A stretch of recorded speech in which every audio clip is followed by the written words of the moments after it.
estas instancias, y particularmente Aulas Abiertas a la ESI me parece una propuesta súper interesante como para poder pensar las propuestas de los encuentros anteriores y las que nos convoca hoy. Me parecen muy estilizantes y muy estimulantes para poder pensar sobre todo algunas dinámicas de intervención y de trabajo, que me parece que es lo que más nos convoca en este ámbito.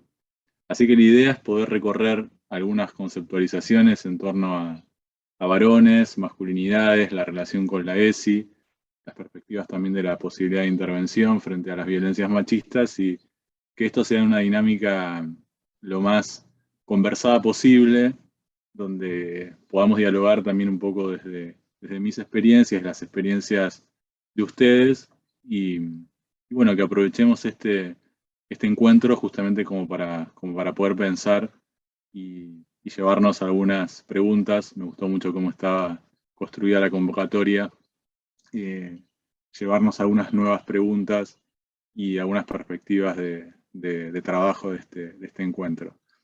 Así que si les parece, tomamos esa impronta, que yo voy presentando algunas ideas y ustedes siéntanse con la libertad de ir preguntando, de ir intercalando con sus experiencias en la medida que se sientan convocadas a partir de lo que vamos desarrollando, y hacemos ese intercambio más fluido. Así evitamos esa cuestión de, bueno, hablamos toda la primera parte y luego las preguntas, y lo hacemos de una forma un poco más dialogada. El primer punto que me gustaría traer son dos o tres de las cuestiones que siempre aparecen cuando hay una convocatoria para hablar sobre masculinidades y varones, masculinidad en singular, masculinidad en plural. Bueno, ¿por qué utilizamos cada una de esas formas de referirnos al campo y a la temática? Y siempre las preguntas conexas, que por lo menos a mí siempre me ha tocado, que habitando estos espacios, generalmente se repiten algunas preguntas que son interrogantes también de nuestras prácticas, que son, bueno, la primera, que es bastante más obvia, que puede parecer algo dado, pero no lo es, que es de qué hablamos cuando hablamos de masculinidad o de masculinidades. La segunda es siempre ya una pregunta más orientada desde la urgencia del trabajo, que es, bueno, ¿y qué hacemos con los varones? Es una pregunta que se repite mucho, que aparece siempre repetida, ya sea desde las instituciones escolares como desde otros ámbitos de intervención o de trabajo. Una pregunta conexa a esa, que sería como, ¿por qué intervenir con varones y masculinidades? Y la última, que me parece a mí como muy abierta al debate, en un campo que se lo está preguntando esto mucho, y hay mucho ya trabajado sobre el tema, pero mucho también por decir, que es, bueno, ¿cuáles deberían ser esas intervenciones y cómo deberían ser esas intervenciones? Yo formulo estas preguntas y no quiere decir que tenga una respuesta exacta para cada una de ellas, pero sí por lo menos pensar en torno, como pivotear en torno a esas preguntas.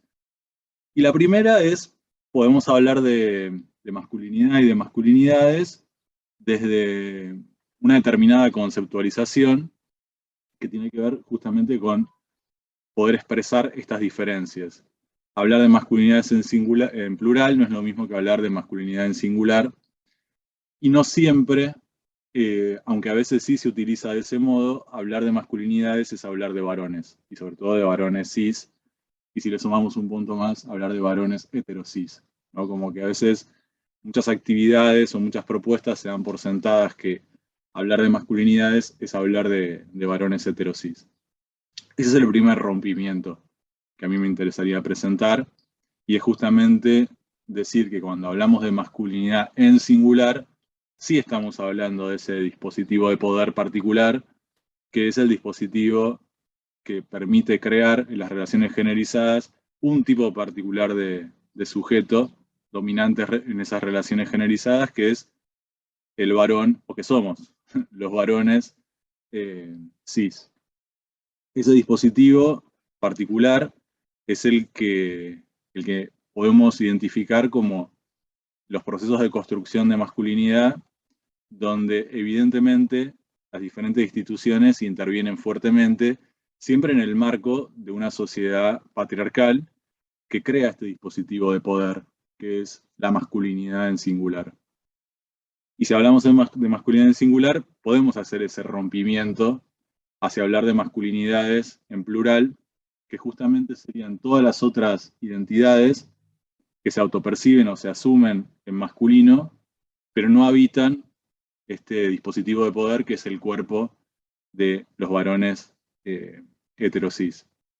En esas masculinidades en plural, digamos que podrían estar otras expresiones que se autoidentifican en masculino, como podrían ser los varones trans, pero también podrían ser lesbianas trans o personas trans masculinas que no se definen bajo la lógica de varón, pero sí bajo la lógica de las transmasculinidades, o incluso podríamos decir como chongas, mujeres que se definen en masculino y no necesariamente eso habla específicamente de su orientación sexual. Bueno, como ven, el universo de las masculinidades es mucho más amplia, pero hay una sujeción bastante fuerte a pensar la idea de la masculinidad o de las masculinidades a partir de una única identidad que es la de los varones heterosis.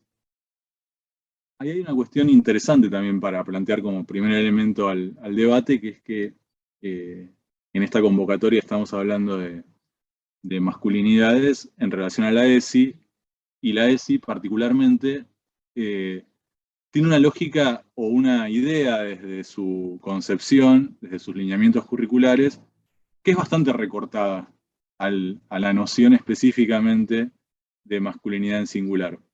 De hecho, yo, bueno, un poco obsesivamente, me tomé el trabajo en los contenidos curriculares de cuantificar esto, ¿no? Y entonces, en los contenidos curriculares, en 59 ocasiones se utiliza el término masculinidad en singular.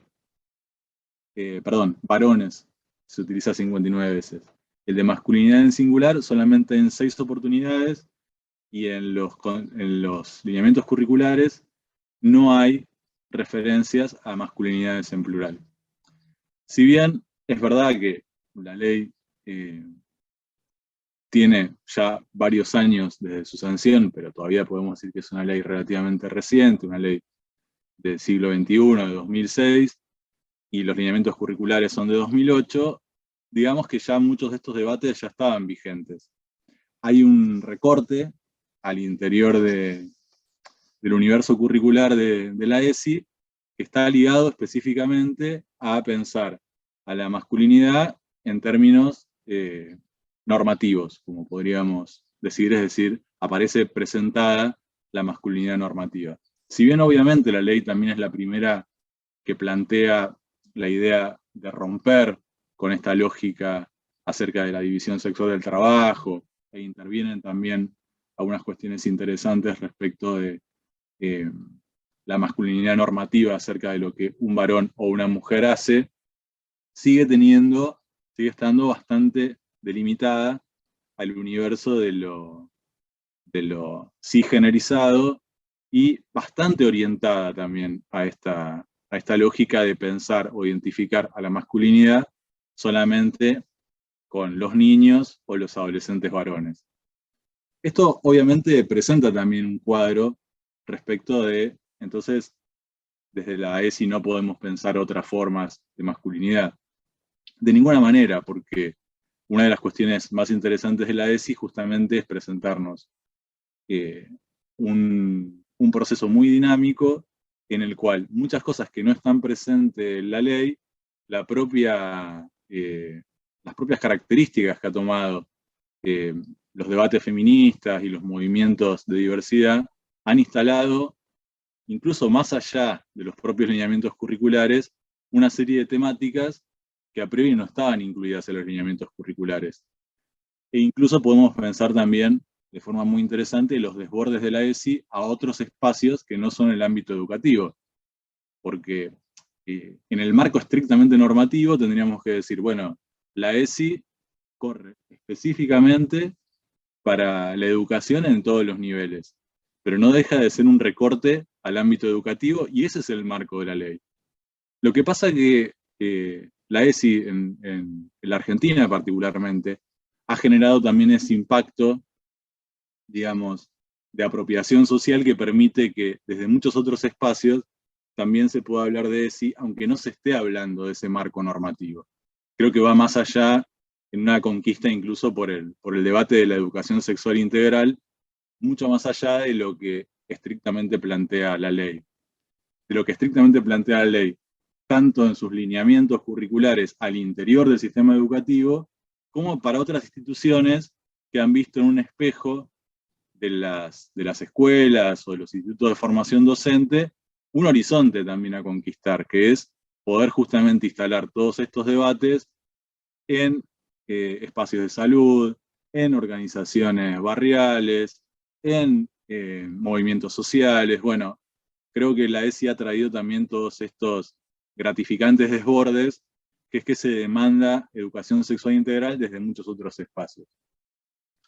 Y en este punto es muy interesante pensar desde la educación qué debates también trajo o tiene las tensiones en la escuela está enmarcada la ESI.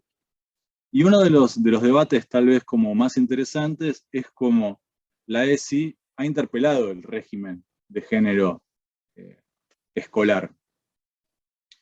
Porque si lo pensamos de este modo, yo mencioné antes los procesos de construcción de masculinidad para mencionar algo que puede resultar muy obvio, pero lo menciono igual, que es que tanto la masculinidad como la feminidad o cualquier otra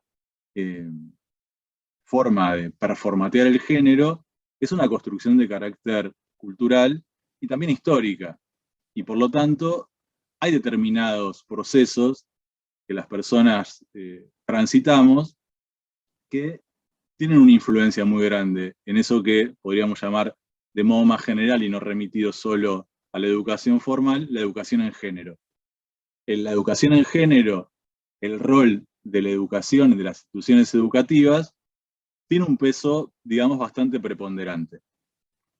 Y en ese peso, obviamente, las instituciones escolares, el régimen de género escolar, ha aportado a construir un tipo de masculinidad dentro de la sociedad patriarcal. Es decir, como institución moderna, la escuela tiene una gran intervención en la formación de los sujetos y de las sujetas modernas, y bueno, en el campo específicamente de la formación y de la construcción de la identidad masculina, ha tenido un peso muy determinante. ¿Cómo se ha expresado eso en los distintos momentos de la educación y en este momento particular de la educación? No es de carácter homogéneo, ni tampoco de carácter meramente reproductivo. Este tal vez es un punto, digamos, interesante de debate, que por un lado estoy presentando la idea de que efectivamente la escuela es un agente en el proceso de formación de masculinidad, pero a la vez que no es el único, y no solo que no es el único, sino que ese proceso no es meramente reproductivo. ¿Qué quiero decir con esto? Que más allá de las teorías críticas que tuvieron un fuerte aporte a repensar la educación, sobre todo en la década del 70, no sé, pienso por ejemplo en Bourdieu y Passerón en la reproducción, como para pensar un ejemplo clarísimo de cómo el sistema educativo reproducía las diferencias sociales, culturales, simbólicas al interior del sistema educativo, y pensado desde una lógica meramente reproductivista, el régimen de género y la construcción identitaria al interior de las instituciones educativas no es meramente reproductiva. ¿Por qué? Porque hay muchas instancias de debate y de lucha dentro de esos procesos, es decir, de situaciones que pueden parecer contradictorias. En este caso, lo que podemos pensar como contexto es que dentro de las escuelas hoy, uno de los fenómenos tal vez más interesantes que pueda haber son las expresiones de los feminismos en su interior, pero también de las diversidades, donde tenemos muchos estudiantes que se definen a partir de ser personas no binarias, o como varones trans, o como mujeres trans, ¿no? O como personas en un proceso de transición, y esto se da en el marco tal vez de un régimen de género relativamente rígido todavía, o basado en las mismas estructuras con las que tal vez nos socializamos nosotros en otra época, ¿no? Entonces, ¿cómo eso puede persistir? Bueno, porque evidentemente no se trata de un proceso meramente reproductivo. Y esto que digo para el campo educativo, para las instituciones educativas, creo que es una cuestión siempre interesante para pensar desde las instituciones donde estamos trabajando o interviniendo. ¿Por qué? Porque hay que pensar estos procesos de construcción de masculinidad o de educación en género desde la perspectiva de cuál es el régimen de género de la institución donde estoy trabajando o de la cual formo parte. Digamos que es también llevarlo a un debate mucho más situado, que es, ¿cuál es el régimen de género particular de la institución donde trabajo? Analizando por lo menos en 3 niveles, como plantea Connell, ¿no? Las relaciones de poder, específicamente las relaciones generizadas en ese ámbito particular. Voy a hablar de la escuela y si ustedes quieren después, si hacemos así un breve paneo de dónde trabajan ustedes o cuál es su campo de intervención, así compartimos un poco más las experiencias para ir incluyéndolas en el análisis. Y decía, las relaciones de poder generizadas al interior de esos dispositivos particulares, instituciones particulares, la división sexual del trabajo que tienen esas instituciones en las que trabajamos o en las que intervenimos o militamos de alguna forma diferente. Y después, lo que Sara Ahmed llama los guiones de género, es decir, como ciertas expectativas o culturas institucionales en relación al género al interior de los espacios que transitamos. Si quieren hago una pausa acá y compartimos un poco, si tienen ganas, como los espacios de intervención o de trabajo de ustedes, así los vamos incluyendo bien en el análisis. Si alguien tiene ganas de compartir, siéntase con libertad de...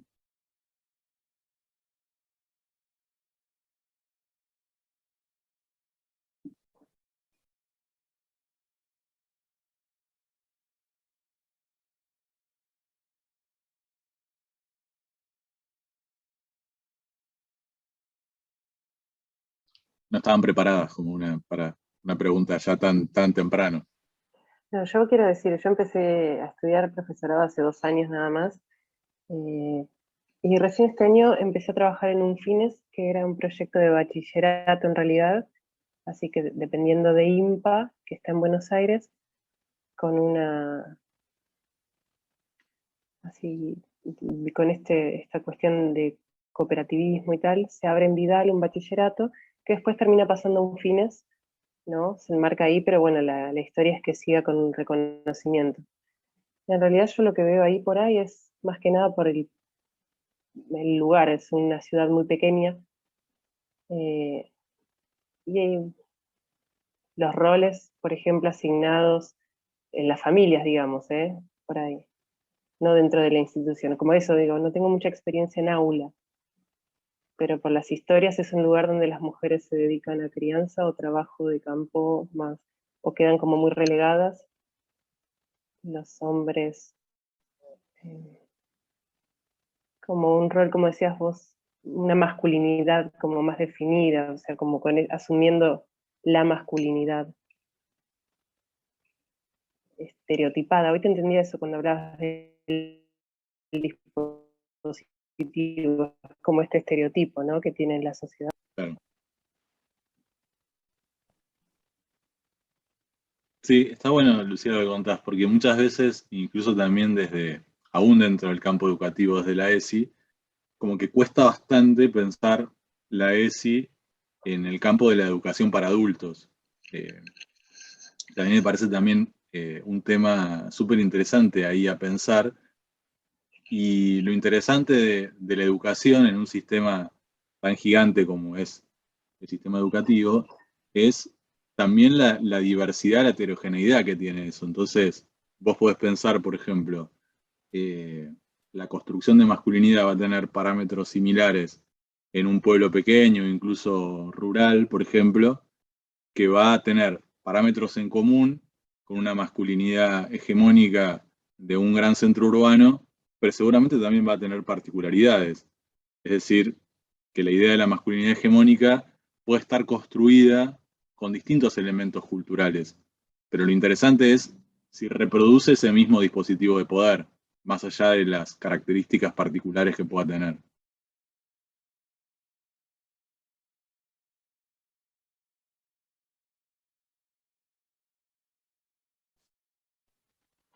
Como esto que decías del dispositivo de poder, porque no sé si entendía así como bien las diferencias, ¿no? Las masculinidades, bueno, la diversidad dentro de las construcciones.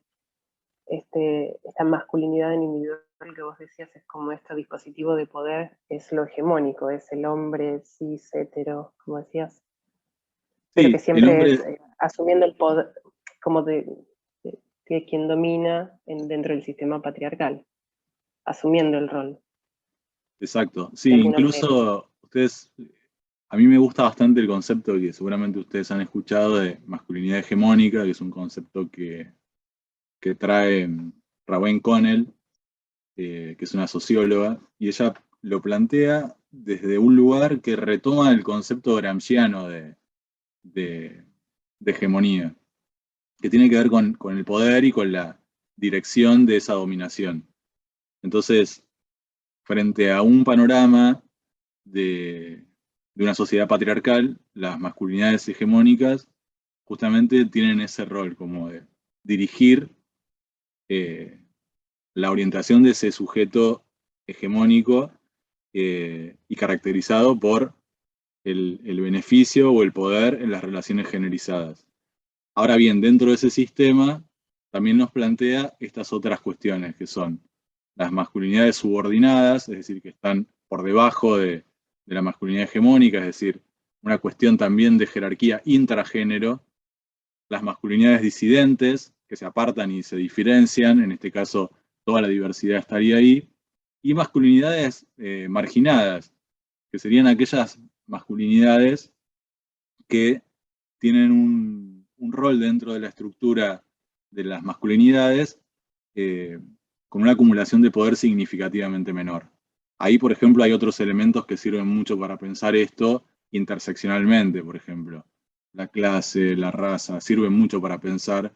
No es lo mismo ser un varón cis heterosexual blanco que ser afrodescendiente o que ser migrante o que ser pobre o de un pueblo originario, ¿no? Entonces, interseccionalizando eso, también encontramos una orientación dentro de esa lógica del dispositivo de poder que es la masculinidad. Me olvidé de uno, tal vez como una forma como de, de evasión desde el género, que es la masculinidad cómplice, donde la masculinidad hegemónica, quien dirige todo ese sistema tal vez de poder y es como el quien mayor acumula poder dentro, incluso dentro de la jerarquía intragénero, eh, también tiene todo un sustrato de otros varones que de alguna u otra manera sostienen esa dominación. Tal vez de una forma más pasiva, pero la sostienen igual. Entonces, es interesante incluso también como pensarnos como varones desde un punto de vista crítico, entendiendo que somos el sujeto dominante dentro de las relaciones generizadas, bueno, entender efectivamente o poner en cuestión cuál es nuestro lugar dentro de esas relaciones de poder generizadas.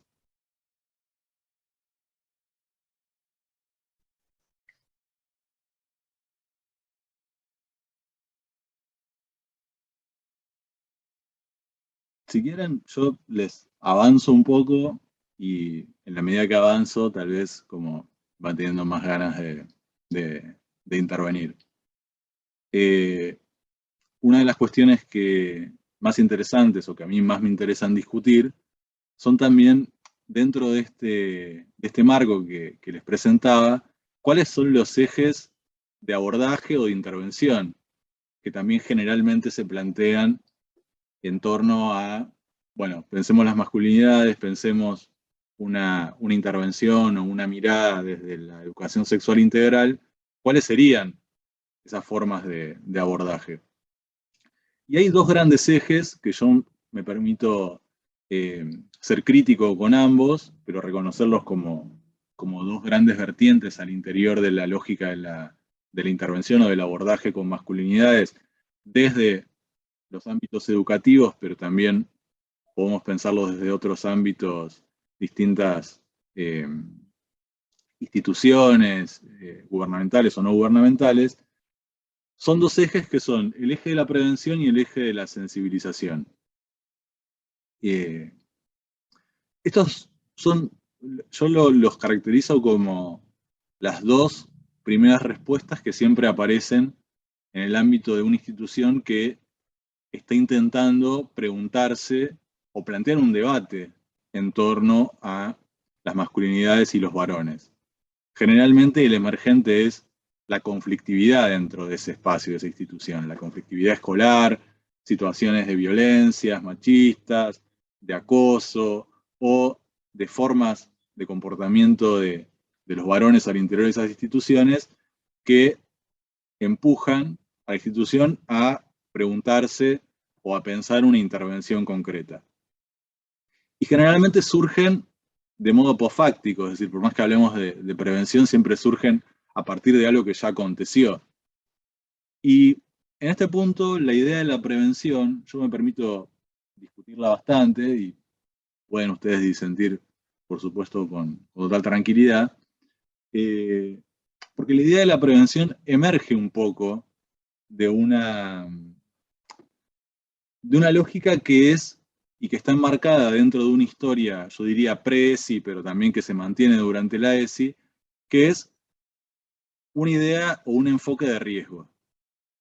Entonces, ¿cuál va a ser la dinámica? Lo voy a caracterizar tal vez de un modo un poco general y tal vez un poco burdo en relación a esto, pero la idea es, frente a una determinada conflictividad, la institución se plantea una intervención que tiene como eje evitar las nuevas situaciones de conflicto. O lo que busca justamente es, partiendo de esta pregunta de, bueno, ¿quiénes han ejercido estas violencias?, plantearse un marco de intervención que venga a resolver esa situación planteada a la institución.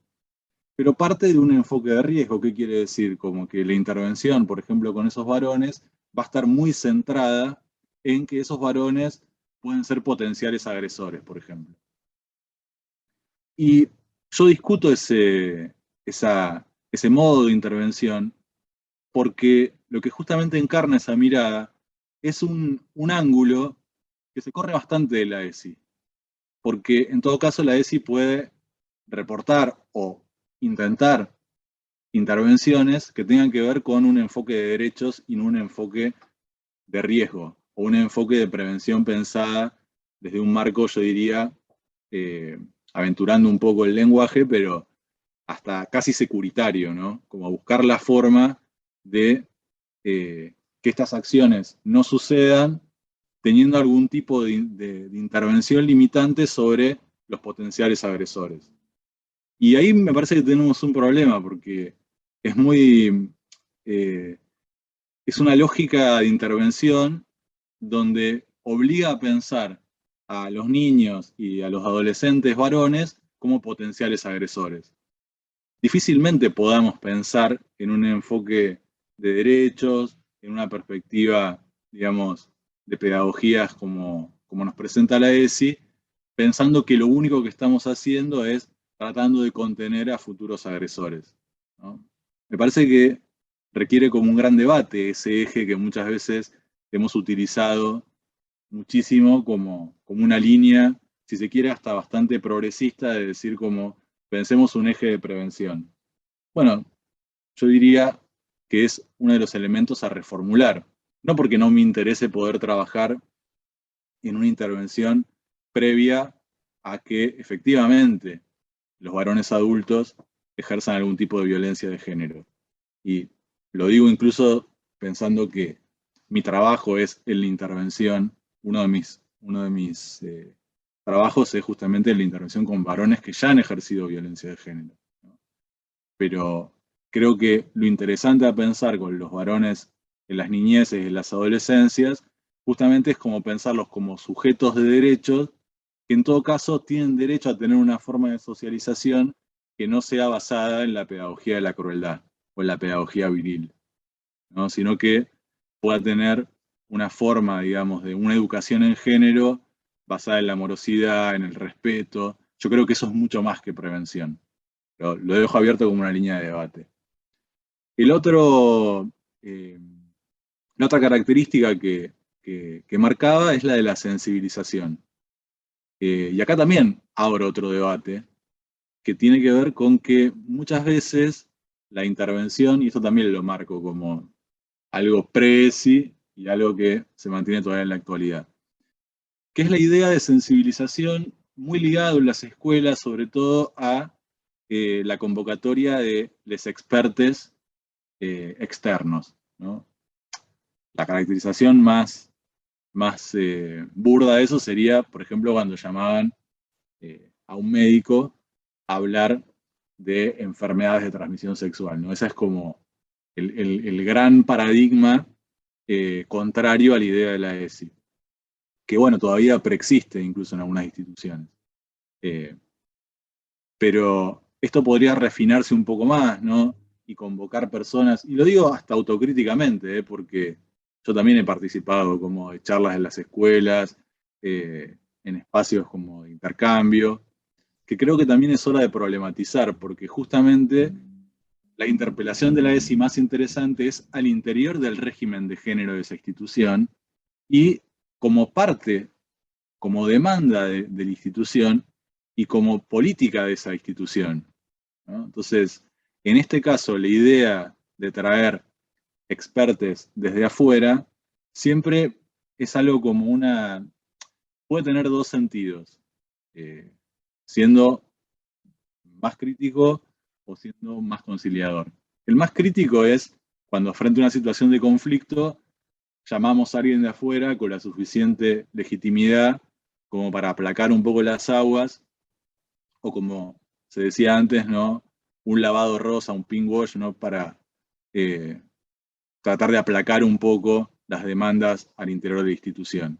Que pudiera venir alguien de afuera a hablar y calmar un poco las aguas de, por ejemplo, frente a una situación de un scratch, una situación conflictiva al interior de la institución. En este caso también es una comunidad educativa como muy pasiva frente a la mirada o la intervención de los expertos. Por otro lado, esta otra gran corriente dentro de la sensibilización que tiene que ver con las campañas o con los eslogans que muchas veces aparecen, que pueden tener aportes interesantes desde la comunicación, pero que lo interesante es ver qué significado tienen y con quién dialogan al interior de las comunidades. Digo la escuela, pero podríamos decirlo también en un barrio, en una organización social, ¿no? Estas campañas, por ejemplo, que muchas veces se lanzan, bueno, ¿con quién están dialogando? ¿Hacia quién están dirigidas? ¿Qué impacto tienen en la comunidad con la que trabajamos o incluso en nosotros mismos, ¿no? Que yo lo veo muchas veces muy críticamente, algunas campañas o eslogan en el trabajo de difusión de masculinidades o de trabajo con varones en relación a violencias machistas, y la verdad es que a veces lo que adolecen ese tipo de campañas es de una posibilidad de interpelarnos a nosotros como varones. Y eso es como lo más interesante. No es, muchas veces la resolución es buscar un material adecuado o digerible o políticamente correcto, pero que no tiene un nivel de interpelación o que no se dirige comunicacionalmente hacia generar una incomodidad o una serie de preguntas al sujeto al que nos queremos dirigir, ¿no? Que en este caso, por ejemplo, seríamos los varones cis, que somos quienes generamos o somos los responsables de las violencias o quienes efectuamos las violencias machistas. En ese marco, a mí me interesa mucho la idea de una autora de la comunidad vasca que ella, Idoia Aizmendi, le llama a estos fenómenos de sensibilización desde arriba. Y a mí me interesa mucho ese concepto, porque justamente creo que lo complejo es poder generar o hacer emerger esos debates en el sentido opuesto, ¿no? Desde abajo hacia arriba. Esa propia comunidad, institución, genera una agenda y vaya construyendo también sus propias herramientas. Por supuesto que no de una forma aislada ni como si fuésemos una isla, pero sí pudiendo construir una propia agenda que tenga algún sentido de implicancia, lo digo en mi caso particularmente para los varones cis, que tenga un sentido de implicancia en esa comunidad en particular, que tenga un sentido más allá si es como lo más avanzado que se puede plantear o lo más estético en términos de comunicación, sino aquello que más interpelación le puede generar al régimen de género de esa institución o espacio en particular. En este sentido, me parece como muy interesante el concepto de Rita Segato, que habla de pedagogías de la crueldad. A mí me parece como lo más descriptivo en términos de qué hablamos cuando hablamos de la socialización de la masculinidad hegemónica. Y ese creo que es el punto central de la intervención, que sería el opuesto, ¿no? Las contrapedagogías de la crueldad y cómo la ESI en ese marco es una estrategia para ese fenómeno. Y haciendo pivoteando con la autora anterior que les decía, Idoia Ismendi, ella plantea algo que a mí me interesa mucho, que es los procesos de formación, reflexión, acción, que también es una búsqueda al interior de los espacios donde trabajamos, en los que militamos, en los que damos clase, cómo lograr generar una relación entre formarnos académicamente o del modo que nos podamos formar o de las formas pedagógicas a las que podamos acceder o que hayamos construido, que eso nos implique de algún modo subjetivamente para una reflexión y cómo eso lo podemos traducir en políticas o acciones concretas al interior de nuestras instituciones, ¿no? Porque no hace falta, digamos, no alcanza con caracterizar el tipo o la forma que tienen las violencias machistas si no logramos una implicancia, y si no logramos una implicancia particularmente de los varones que habitamos esos espacios, y si no lo ponemos también en un marco de acción y de políticas al interior de esa institución particular. Yo lo digo para la escuela, pero lo podría decir como para muchos otros espacios. Y en ese marco, bueno, podemos pensar instancias concretas o debatir algunos de los tipos de intervención concretos, pero yo creo que siempre tienen que estar guiados por esta lógica de los procesos de reflexión crítica que nos impliquen a los varones desde el aprendizaje también del malestar y eso que Joaquín Ospiazu dice de la incomodidad productiva. Buscar un tipo de intervención neutral y que no genere incomodidad en nosotros como varones, en los espacios en los que estamos, es reproducir las mismas formas que hemos tenido hasta ahora. Es decir, cualquier modelo de intervención que pensemos al interior de nuestras instituciones, nuestros espacios de trabajo, tiene que generar algún tipo de incomodidad en los varones que habitamos esos espacios. Ya sea quienes trabajamos ahí, quienes estamos, digamos, del lado de ser trabajadores o sujetos que intervenimos, pero también podemos pensarlo desde los estudiantes, si fuese educación, usuarios de los programas, si trabajáramos en un ámbito de intervención público, compañeros, varones, si estuviésemos en una organización del campo popular. Bueno, esos debates me parece que tienen que girar en torno a estos procesos críticos. Pero me gustaría hacer una nueva pausa para escucharlas un poco, y de paso yo tomo un poquito de agua porque...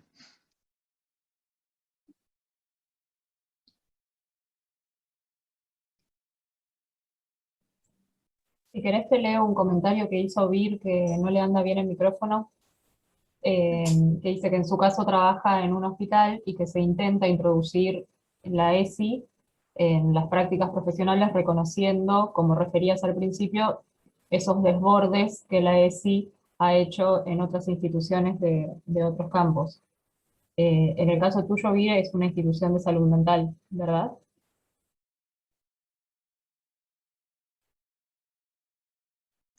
Sí, eso me parece, digamos, como parte de una agenda súper interesante que es poder pensar eh, qué elementos de la ESI, que ha sido un marco para educación, podemos tomar, pero también asumiendo los límites que tuvo o que tiene todavía en educación la ESI, y pensarlas también particularmente en un ámbito como el de la salud.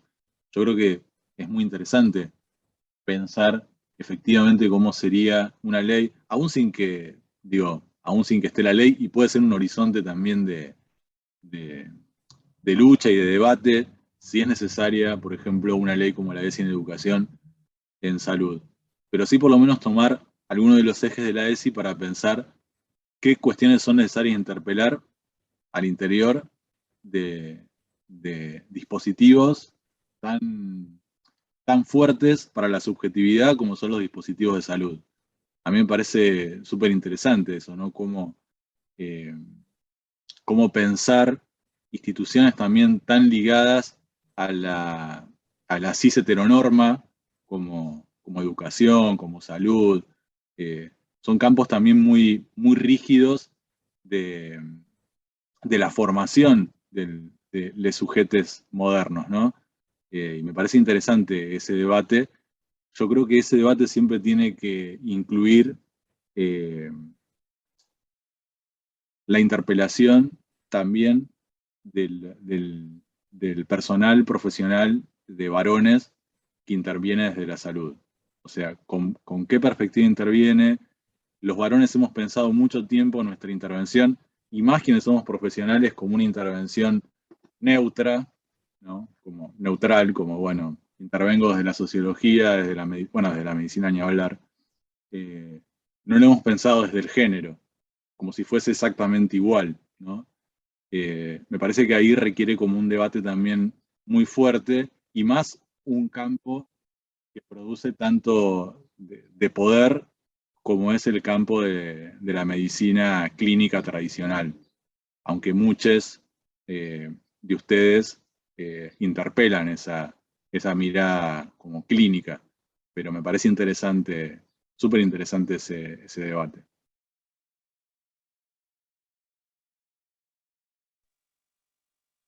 Si quieren, me presento yo.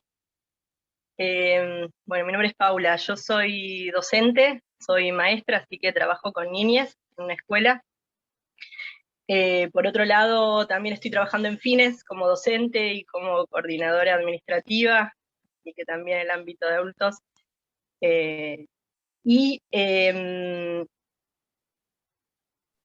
Un poco, sobre todo me incorporé a la charla por mi participación en el MTE Mujeres, en el Movimiento de Trabajadores Excluidos, desde donde nos venimos dando un trabajo vinculado a la violencia de género, con un sector que tiene que ver con estas masculinidades marginalizadas que nombrabas, ¿no? Cuando hacías esta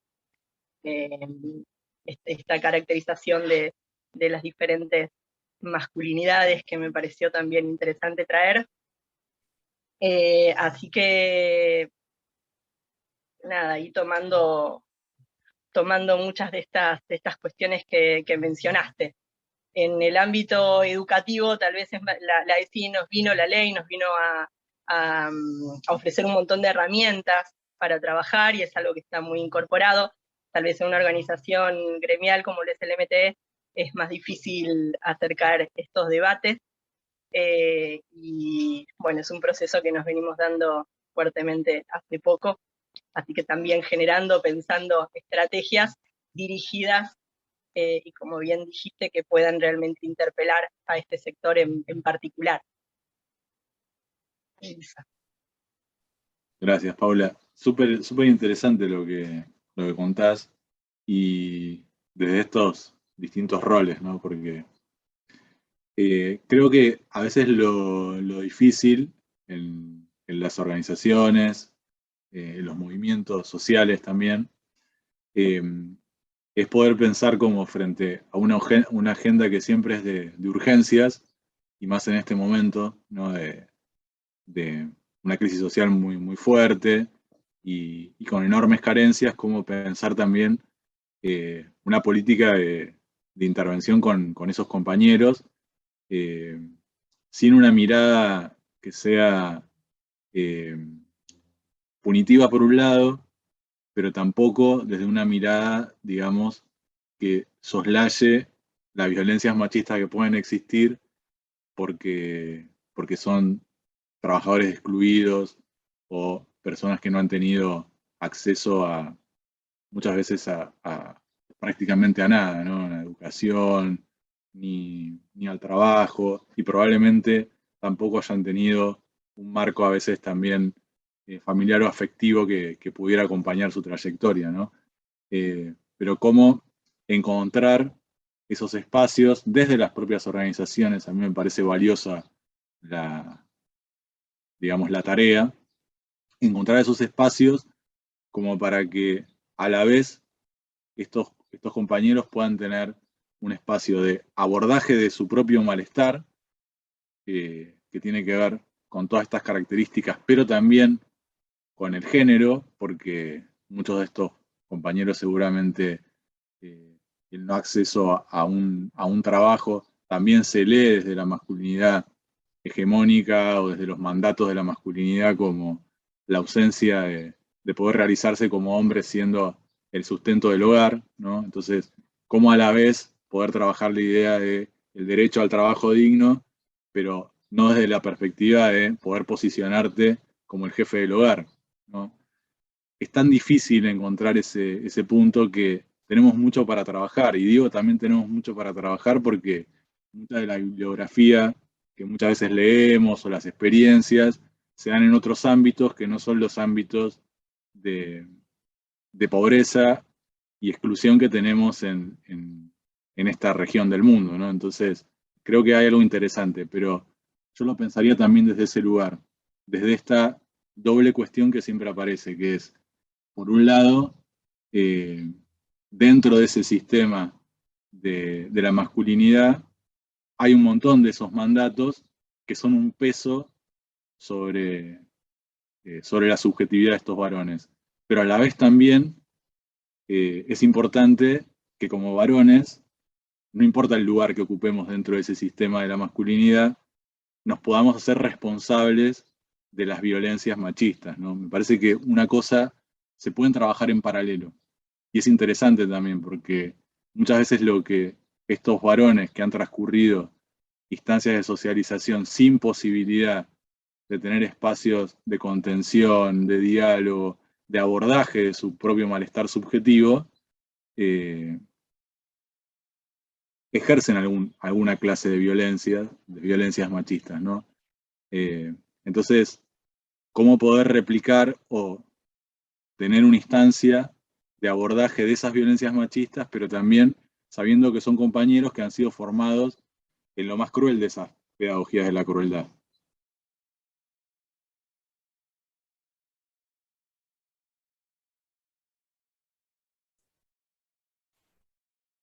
Sí, perdón, como para hacer un aporte, yo trabajo en Vientos de Libertad, que es una de las ramas del MTE, que hacía referencia a Paula.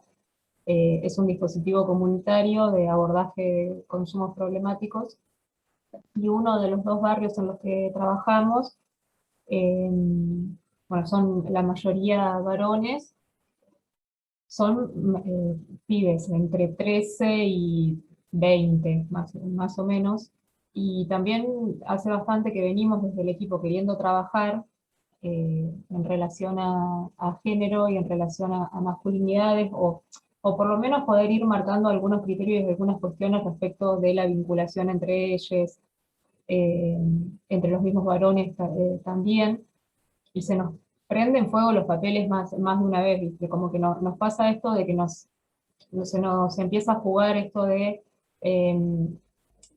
le hacemos alguna pregunta o alguna interpelación rescatando alguna cosa que dijeron o que hicieron en el momento, como para ver si generamos ahí que el debate o algún tipo de reacción para para romper con esa naturalización de la violencia o de la manera de vincularse.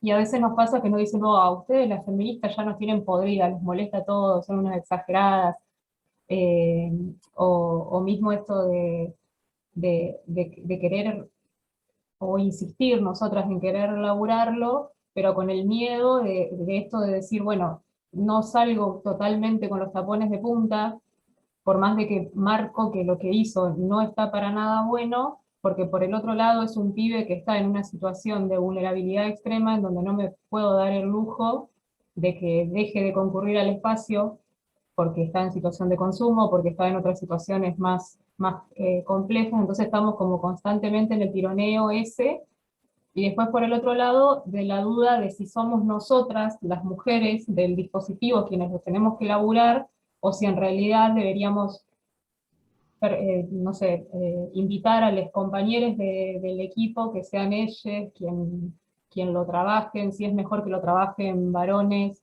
si es mejor que sea mixto, que no sé, que convoquemos a alguien o cómo hacerlo, porque, no sé, se nos juega todo el tiempo eso.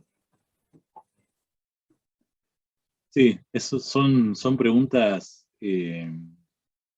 todas válidas, y creo que por lo menos ahí de lo que nombraste yo rescato varias cosas.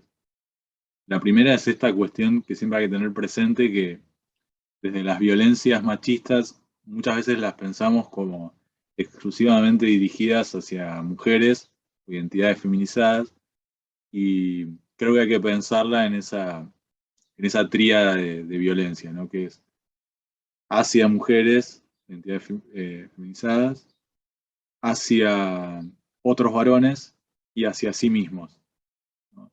Hay que, como nos cuesta también leer desde el género, las violencias entre pares, las violencias intragénero, y nos cuesta también leer desde el género muchas formas de conductas autolesivas, ¿no? Creo que eso es, me parece interesante pensarlo desde ese lugar. Y después, otras preguntas o análisis conexos a eso, que es, bueno, estas otras formas que tienen que ver con determinadas lógicas de exclusión, el consumo problemático, la trayectoria muchas veces por instituciones de niñez, de fuero de responsabilidad penal juvenil y después instituciones ya penales, cuán determinantes son para, digamos, ciertas conductas machistas o para determinar esas violencias machistas. Creo que el punto de partida siempre es poder pensar que todos esos elementos son factores intervinientes, pero no son causales. Y esto es una cuestión interesante como para poder trabajar en la historia incluso de un varón que ha sufrido violencia por parte, por ejemplo, de su padre o la persona adulta varón que estuvo en su proceso de socialización, ¿no? O incluso también, me imagino, como muchas de las situaciones que compartimos en estas poblaciones, que es violencias directas por parte del Estado. ¿Cómo es posible poder trabajar sin negar todos esos niveles, pero también poder trabajar algún proceso en el cual lentamente pueda haber una implicancia? Y en esto creo yo que hay distintos canales. Uno de los canales tiene que ver con poder construir espacios de socialización entre ellos que tengan otras reglas, que no sean las reglas justamente de la pedagogía viril o de la lógica de la competencia o de la violencia entre pares, y tampoco la del ocultamiento de las violencias al estilo de fraternidad, ¿no? Esto que Rita Segato dice la fratria machista. Entonces, es muy difícil porque lo pensamos todo el tiempo quienes intervenimos, por ejemplo, desde espacios de reflexión grupal, cómo poder pensar un espacio para varones, incluso que alguna de las personas de la coordinación sea un varón, y que eso no signifique que no sea leído como otro espacio de fratria machista, ¿no? Como otro espacio de confraternidad machista donde, bueno, ocultamos nuestras violencias y nos decimos, bueno, pobrecitos, nos llevamos la peor parte del patriarcado, ¿no? ¿Cómo poder romper con eso? Pero a la vez también que sea un espacio que los aloje y que le puedan dar alguna significación. Yo creo que con adolescentes es importante como poder pensar, tal vez, no necesariamente los espacios de reflexión, sino espacios donde circulen otras prácticas que signifiquen o que empiecen a tramar relaciones entre ellos de otra manera. Y acá hay debates, ¿no? Hay algunos que dicen como, bueno, lo mejor es una intervención con acciones que sean mixtas, que haya también mujeres, diversidades, y hay otras miradas que lo que plantean es que está bueno que sean espacios exclusivos de varones cis. Yo en eso, digamos que lo separo, o hago una separación bastante tajante entre lo que tiene que ver con varones que dentro, ya sea formalmente o informalmente, estén denunciados por una situación de violencia, ya sea al interior de la organización o por la justicia, de aquellos varones que no hayan sido denunciados, pero probablemente también tengan conductas muy similares. Pero creo que hay una cuestión también diferente en el posicionamiento del trabajo cuando hay una situación ya que podemos identificar como, bueno, es un varón que al interior del espacio, de la comunidad en la que estamos, o por la justicia, o por un protocolo, está señalado como un varón que ejerció violencia por esa comunidad. Nos permite también confrontar con esa idea y plantearle un espacio de trabajo. Esto es un poco más complejo porque ya ahí tal vez requiere otras estrategias de afrontamiento y es un dispositivo tal vez que sí merece recoger las experiencias de todos los dispositivos que vienen o que venimos trabajando con varones que han ejercido violencia de género. Después los otros espacios, me parece que son espacios por construir. Creo que tiene que quedar bien claro, sobre todo en las organizaciones, esta diferencia entre lo que puede ser un círculo de mujeres, por ejemplo, donde circula las experiencias y la palabra por un lugar, que los varones todavía tenemos que construir. Y lo tenemos que construir desde la lógica de la reflexión crítica. O sea, que tiene que tener un espacio de incomodidad e interpelación. Como recién la pregunta de Miriam es muy buena en el sentido de, bueno, cómo construir a la vez un espacio que aloje, pero también que pueda ser lo suficientemente interpelador. Bueno, creo que es una instancia todavía a construir. Creo que hasta ahora hemos ido transitando, digamos, por ciertas lógicas que fueron un poco rígidas como para pensar este tipo de intervenciones. Y creo que de a poco es necesario empezar a pensar otras cuestiones. Una que a mí se me ocurre señalar, o que tengo muy en agenda en este tiempo, es pensar que cuando existe la conflictividad en las instituciones en las que trabajemos, pienso en el modelo de la escuela, pero puede ser pensado para otras, una de las formas que hemos tenido durante mucho tiempo de intervenir es como tratar de dar una respuesta y aplacar esa conflictividad. Y creo que en este momento es el momento de incorporar esa conflictividad al proceso pedagógico, ¿no? De pensarlo como efectivamente algo que ha movilizado muchísimo. Voy a dar un ejemplo que siempre genera mucho debate, que son los scratches, ¿no? Y que ha atravesado y ha conmovido mucho a los regímenes de género de las escuelas, de los institutos, de las universidades.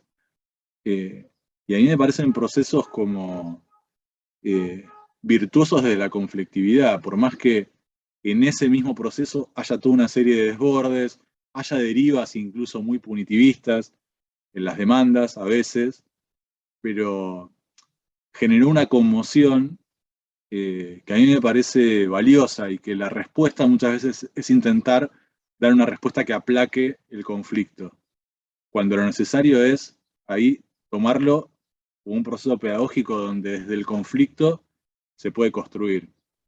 Voy a poner un ejemplo conexo, tomando otra vez las instituciones educativas. Los conflictos al interior de la institución pueden aparecer por diversas causas, a veces incluso hasta materiales. Puede haber, no sé, una toma de un colegio por cuestiones de infraestructura, pero en el marco de esa toma se van a jugar un montón de cosas, desde las relaciones intragénero o de las relaciones generizadas al interior de esa institución, que van a plantear una serie de demandas que antes no existían en la institución. Y eso me parece un proceso virtuoso, mucho más vivo a veces que otro tipo como de intervenciones que nos planteamos de un modo como mucho más, si se quiere, normalizado. Entonces, dentro de esa conflictividad, me parece que pueden aparecer esas nuevas preguntas que obviamente nos incomodan y nos generan como un inmenso pérdida de sentido al interior de las instituciones en las que estamos, pero que me parece que pueden ser muy interesantes para repensarlas.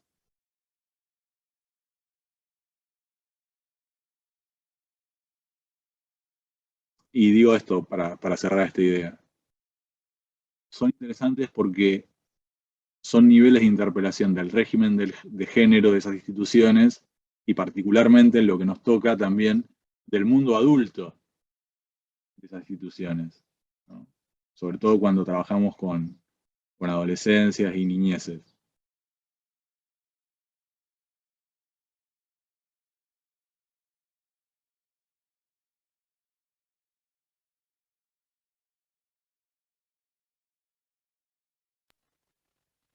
Yo comparto una experiencia, no es propia, me la contaron.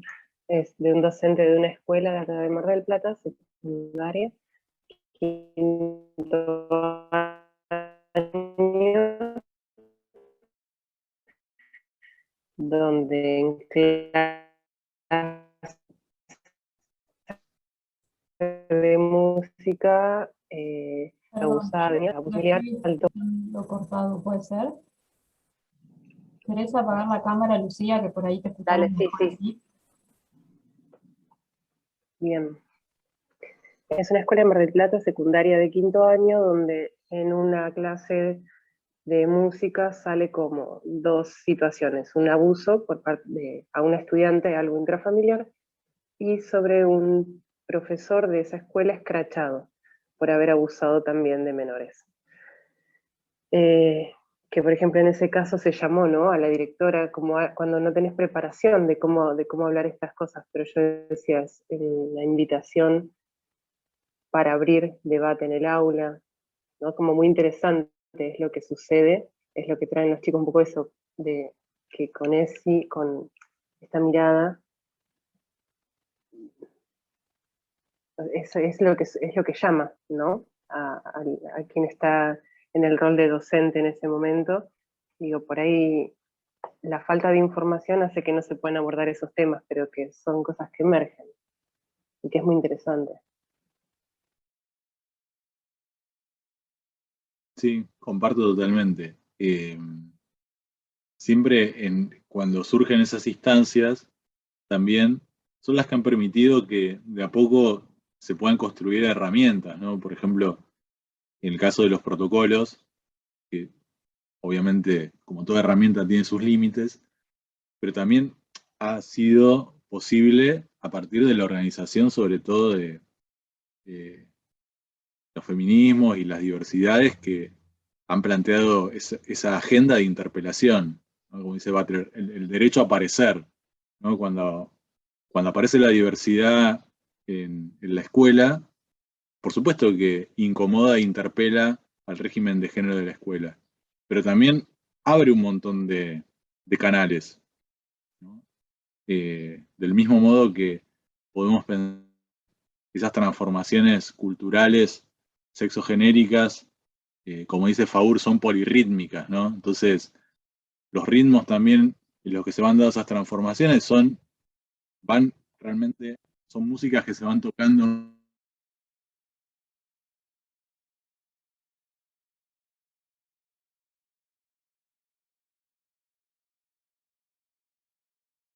bastante retrógrado, pero lo interesante es que eso sucede y que los espacios los espacios educativos y otros espacios comunitarios son espacios muy vitales porque son caja de resonancia de esos.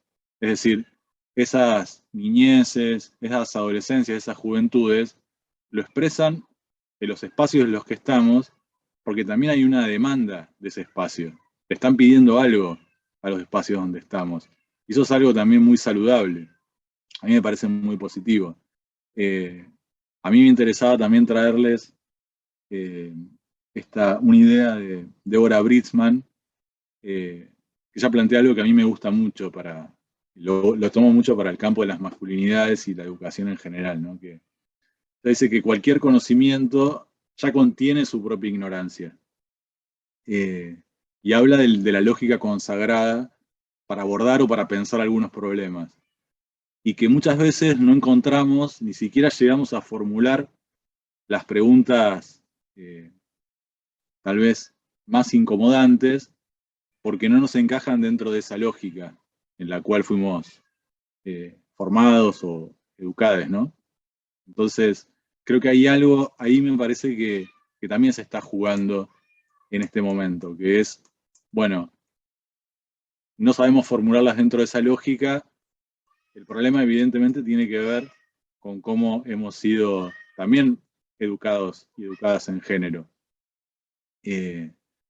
Entonces, como dice López Louro, pensemos en esas curiosidades impertinentes que nos permiten formular esas preguntas que no están domesticadas. Yo creo que estamos en una etapa donde lo interesante es, a partir de estos escenarios de conflictividad, poder hacernos esas preguntas, ¿no? Y poder hacernos esas preguntas no de una manera individual, como un ejercicio casi, diría, eh, autosatisfactorio, sino las preguntas que de forma colectiva. Estamos en un momento como de decir, bueno, ¿cuál sería la intervención correcta con los varones en los espacios donde estamos? Requiere no solo respuestas colectivas, sino también preguntas colectivas. Y para eso, tal vez, evidentemente, tengamos que pensar como algunas lógicas o animarnos a salir de la lógica.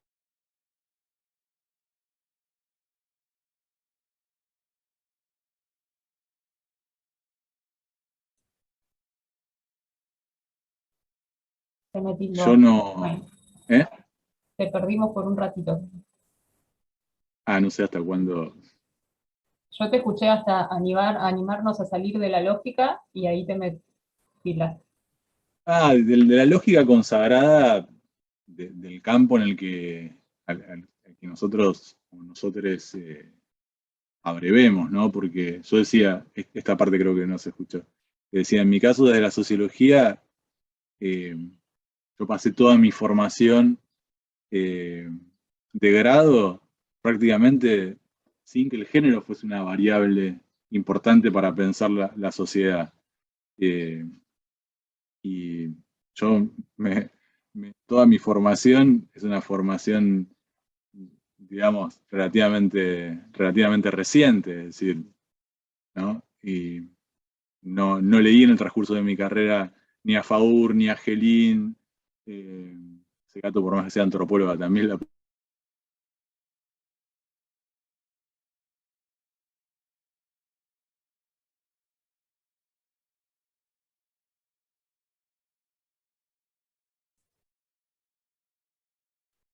Te me fuiste de nuevo, Lucas.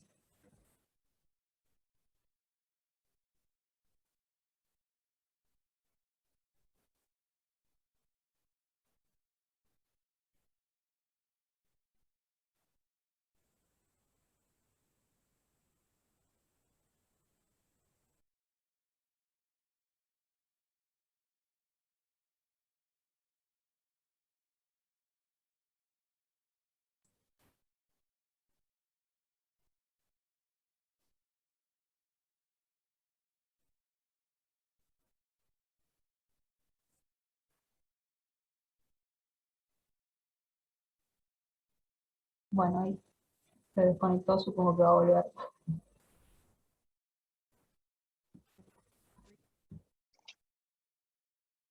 Ahí está. Bien, Creo que ¿estás? no sé si se me cortó a mí o... Sí, también te nos fuiste otro ratito. Internet no está con vos hoy. No, no, no, para nada. Bueno, pero más o menos Eh, lo que vos decías era como intentar, si se quiere salir como de la zona de confort o aquella zona en la que quizás hemos o estamos un poco más seguros e ir indagando más allá de esos márgenes. Y sí es cierto esto de que por ahí mucho, y por eso también es el debate o la lucha que damos al interior de los espacios de formación, porque muchas veces este tipo de formación o poder interpelarnos en estos sentidos queda más librado a la lógica individual o los intereses más personales y no a que sean cuestiones que se transversalizan al momento de formarnos. sí, efectivamente, y sobre todo también poder, que creo que esto es un paso, como les decía, de la tríada, ¿no? De formación, reflexión, acción. Cómo poder lograr que, que de ese proceso de formación y de reflexión, que ya tiene una implicancia subjetiva, me parece mayor, poder pasar a, a prácticas en nuestros espacios, en cada uno de los espacios en los que estamos, que realmente sean una interpelación en el régimen de género. Entonces, creo que ahí la búsqueda de, de poder trabajar con varones es un movimiento interesante porque permite también eh, a quienes somos varones pensarnos también desde el género en primer lugar.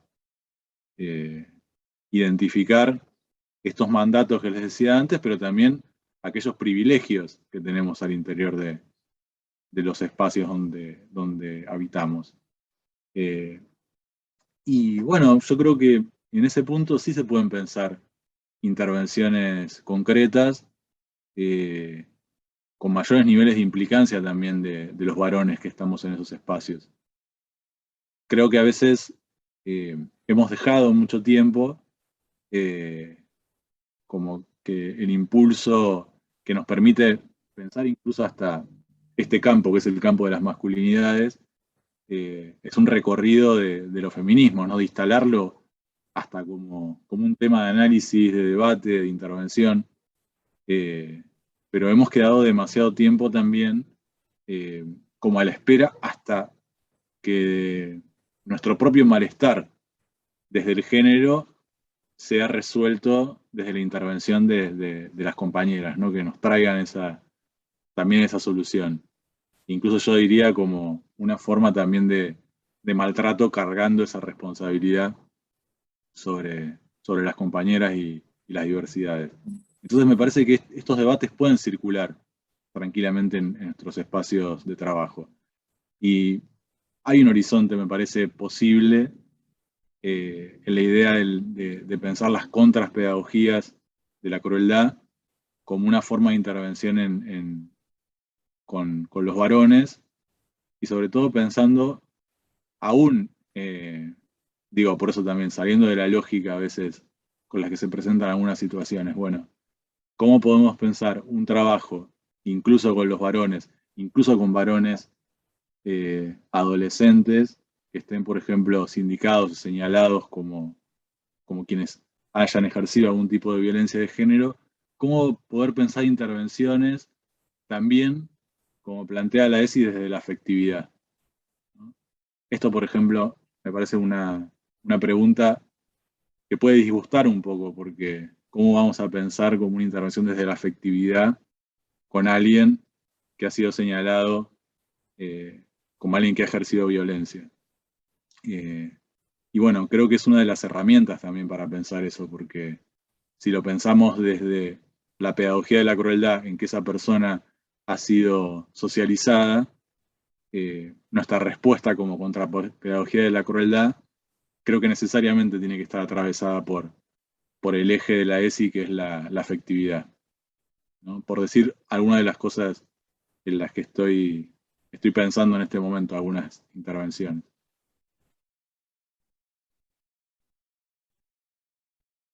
Y a mí me rompe la cabeza esto de, justamente esto que decías, de estando en este lugar de laburo he generado por ahí actividades o propuestas en donde que se relacionan a varones y masculinidades, y en todas pasó lo mismo, de que éramos mujeres quienes se inscribían y quienes efectivamente después participaban, no, no había varones. Entonces es como que me rompe la cabeza de decir, bueno, eh, por un lado, este debate feminista, porque incluso me he encontrado con compañeras que me han dicho, bueno, basta, o sea, no somos nosotras quienes tenemos que habilitar esos espacios, nosotras tenemos que organizarnos y habilitar nuestros propios espacios y que los varones se organicen cuando quieran, como puedan, porque nosotras no somos sus madres para ir y llevarlos de la manito a que hagan un grupo de reflexión sobre masculinidades. Y después por el otro lado decís, bueno,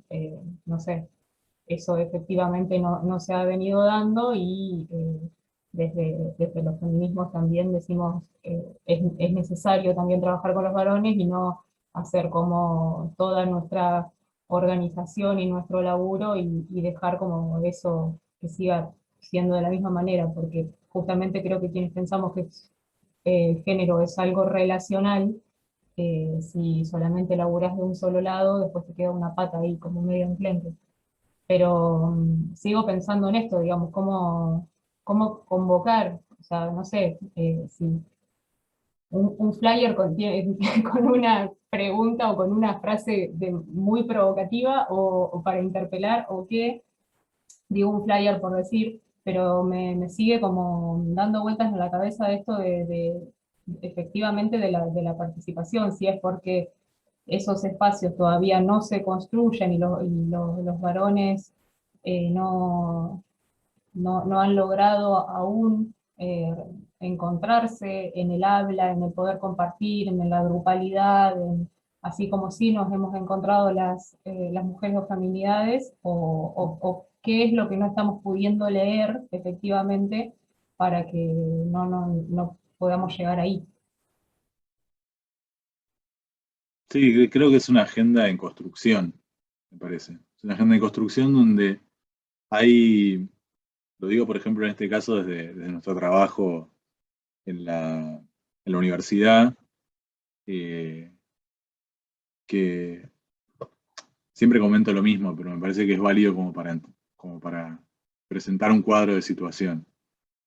Si se abre una instancia como de diálogo más académica sobre masculinidad, o incluso podría ser como un seminario, lo que fuera, va a tener mucha convocatoria, van a venir seguramente algunos varones, van a venir muchas mujeres, disidencias, es una caracterización.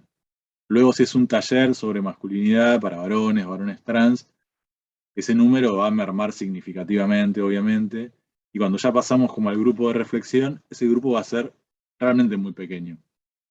Y es el proceso también me parece, lo que nos cuesta a los varones, que es como implicarnos desde el género. Cuanto más cercano está a mis prácticas, a mi propio proceso de socialización como varón, más nos cuesta atravesar ese proceso. Y más si, por supuesto, voy a implicarme en cuestiones que tienen que ver con nuestra propia violencia como varones, la violencia intragénero, pero también conectarme con otras cosas que tienen que ver con el malestar, ¿no?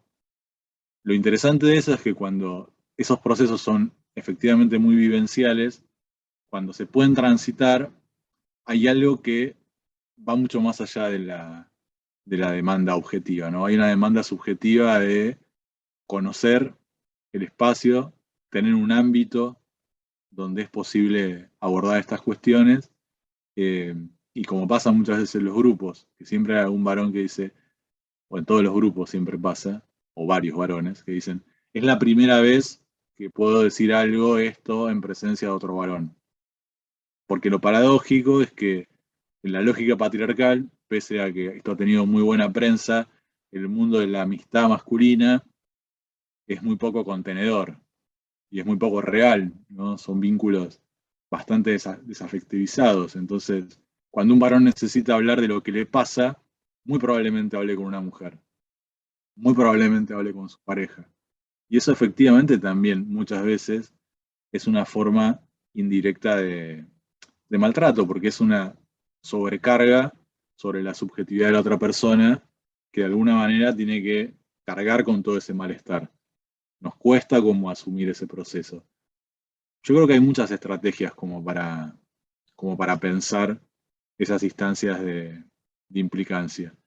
Creo que es bueno en las instituciones que trabajan con niñeces y adolescencias que haya varones adultos dispuestos también a implicarse en esa tarea, con todos los límites que podemos tener en el abordaje de esa tarea, pero me parece interesante. El otro punto que yo siempre menciono, pero me parece válido, es que cuando disponemos esos espacios para que los varones digan algunas cosas, probablemente digan muchas cosas que son indeseables. Pero es mucho más preferible que exista ese espacio donde digan esas cosas, por más chocantes o incluso agresivas que puedan ser de momento, porque es el núcleo de las cosas que efectivamente se intentan transformar. Entonces, que en un espacio los varones puedan decir cosas incorrectas y que eso pueda ser el primer paso como para empezar a problematizarlas, es interesante, pero para eso tienen que decirlas.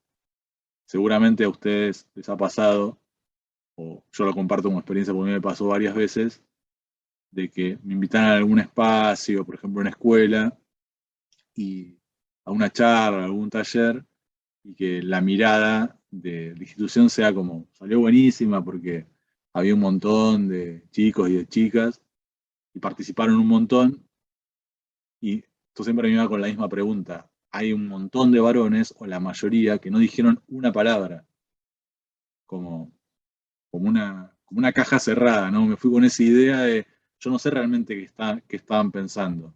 Si estaban enojados, si les parecía una estupidez lo que les decía, si se quedaron reflexionando, no lo sabía porque no habían dicho absolutamente nada. Y ese es un fenómeno como que nos empieza a pasar, que es, estamos buscando efectivamente un proceso de reflexión donde se puedan decir cosas que incluso nos incomoden, o estamos generando también un dispositivo, como dice, hay un texto relativamente nuevo de Ariel Sánchez que dice una masculinidad cínica, que aprenda a decir lo que está bien decir, pero que no modifique sus prácticas. Creo que eso también es una cuestión como a poner en el momento de decir, bueno, ¿qué tipo de actividades vamos a hacer? Yo creo que esas formas como de la sensibilización desde arriba, me parece que empiezan a tener o a configurarse un poco en esta idea de la masculinidad cínica en el peor de los casos.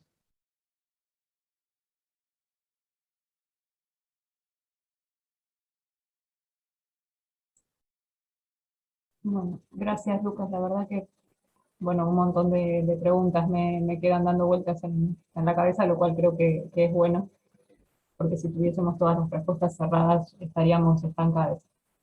No sé si alguien tiene algún comentario, alguna pregunta que quiera hacer, si no ya más o menos estaríamos en tiempo. Me parece que estuvo súper interesante. Y esto que decíamos, bueno, recetas seguramente no las hay para poder laburarlo, pero sí poder ir o intentar generar estos procesos de interpelación. Me queda dando vueltas mucho esto último que dijiste, lo de la masculinidad cínica, digamos, de tener cuidado de no generar esos procesos o que surja, termina surgiendo eso, digamos, y no algo que realmente sea genuino y que sirva para una interpelación más de raíz, digamos. A veces por ahí buscamos generar efectos como inmediatos y en realidad esto creo que vamos a tener que ir mucho más despacio y en visión de proceso, no va a quedar otro. Así que no sé si alguien tiene alguna pregunta o comentario para hacer, está abierto a, a poder intercambiar.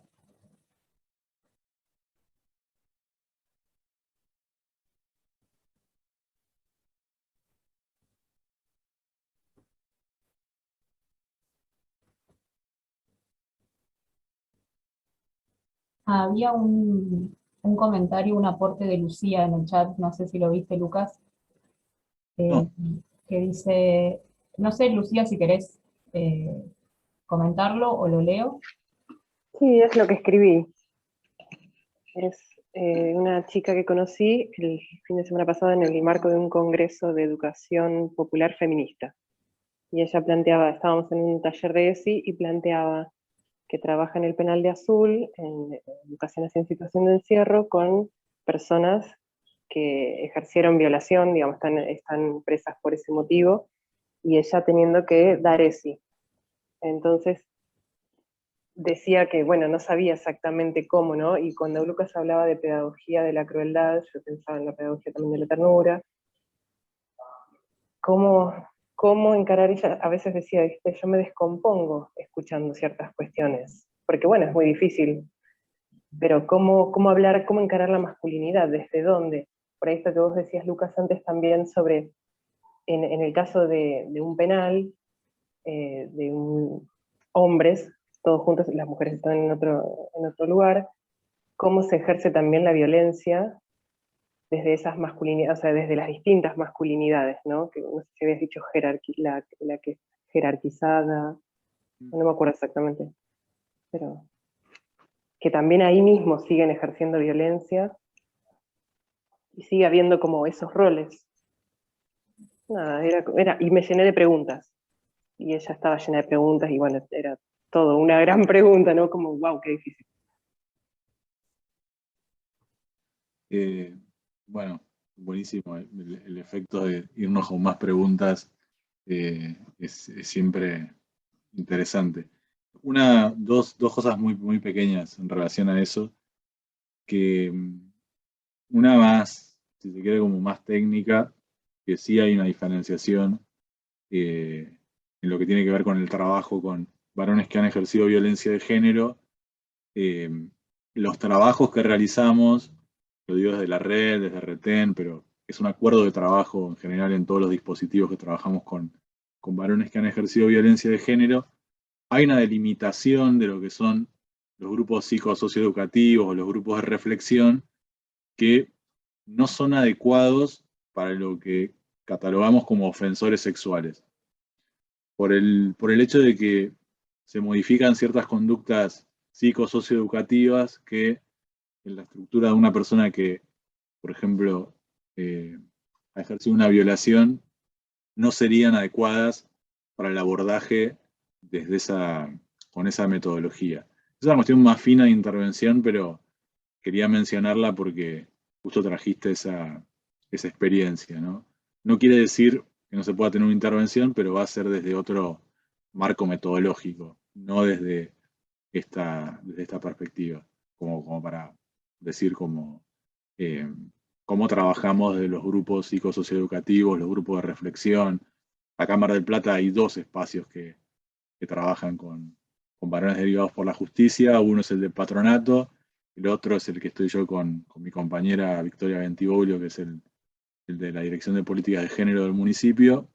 Y bueno, ahora recientemente también haciendo nuestro aporte desde la universidad en el dispositivo que trabajaría, que se llama Interpelando Masculinidades, que también va a trabajar con violencias machistas en el ámbito universitario.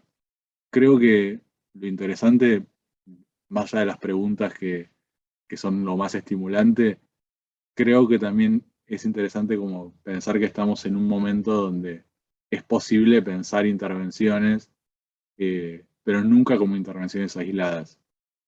Desde los espacios comunitarios, desde los espacios institucionales, no es un proceso, la respuesta no es punitiva, la respuesta no es clínica, la respuesta no es individual, la deconstrucción no es un fenómeno individual que cualquier varón pueda alcanzar de forma individual.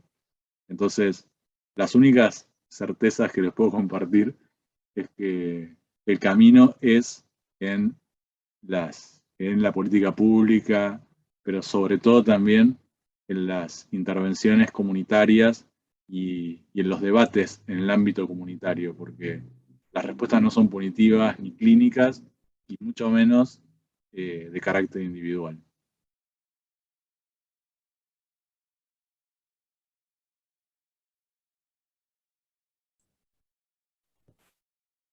Bien, muchas gracias, Lucas. La verdad que súper claro y me parece que está buenísimo esto, justamente como decís vos, de que se nos instalen preguntas. Así que, bueno, ya vamos cerrando. Agradecerte nuevamente, agradecerles a quienes nos acompañaron. La semana que viene vamos a tener el último encuentro de este ciclo. Nos vamos a encontrar a las 5 de la tarde. Vamos a estar con Victoria Eger. Ella es psicóloga y es docente también, forma parte de Feminacida, que es un colectivo de docentes que quizás han visto sus redes, que laburan ESI y también laburan todo lo que tiene que ver con comunicación de la ESI, comunicación con perspectiva de género y cómo laburar desde ahí. Así que la semana que viene vamos a estar trabajando justamente este tema de cómo abordar y cómo transmitir también la ESI, que por ahí es algo que hablábamos recién y que decíamos, bueno, cómo efectivamente lo trabajamos, cómo interpelamos, cómo generamos esos ejercicios de poder incomodar, pero no desde lo punitivo, como dice Lucas, y no desde la censura, sino de poder interpelar